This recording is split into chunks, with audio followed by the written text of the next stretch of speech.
Hey everyone, today we're going to talk about something that's on the minds of so many parents. How do we raise our kids to love their faith? Not just follow it, but really, truly love it.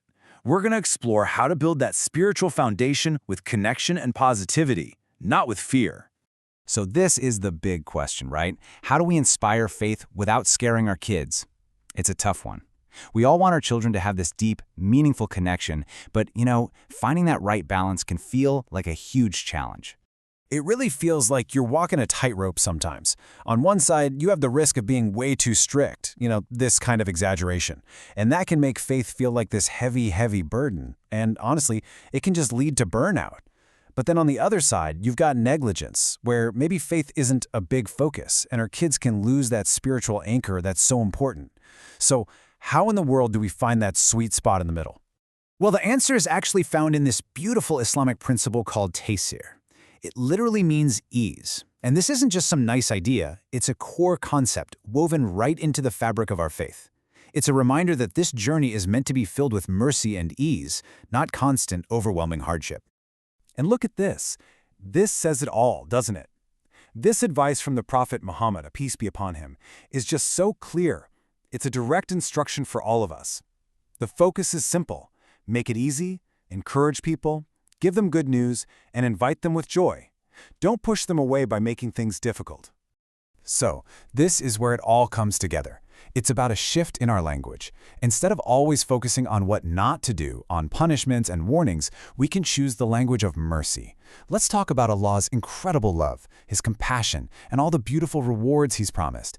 That's how we build a real, positive, and loving connection to faith. It's about pulling our kids in with hope, not pushing them out of fear. Okay, so how do we make this really practical and fun? Well, when we talk about paradise or Jannah, let's make it exciting for a kid. Forget all the abstract stuff.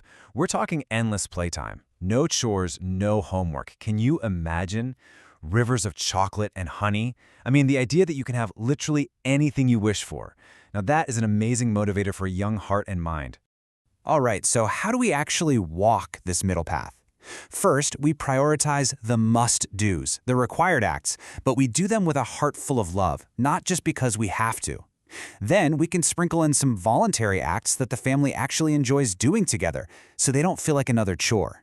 And this last one is so important. Listen to your needs. Rest, fun, and joy are absolutely part of a healthy, balanced spiritual life.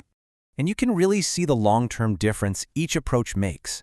If we're negligent, it can lead to a weak identity. If we exaggerate, faith can feel so heavy that it actually drives our kids away. But moderation, that balanced, loving approach, that's what helps create a happy, productive life where faith just fits in naturally. It's a part of who they are. So what's a great way to encourage this consistency? Simple, positive reinforcement. It doesn't have to be some grand thing. Think about this scenario. Hey, you've been so consistent with your prayers this week. Let's have a special family movie night on Friday. See? It connects their effort with something joyful for the whole family. It frames worship as something that brings everyone together. And this is exactly why those small, consistent acts are so powerful. This hadith reminds us that what's most beloved to Allah isn't some huge gesture that we can't keep up. No, it's the small things we do consistently, day in and day out. It's all about building those small, manageable, loving habits that will last a lifetime. So as we finish up, I want to leave you with this question to think about.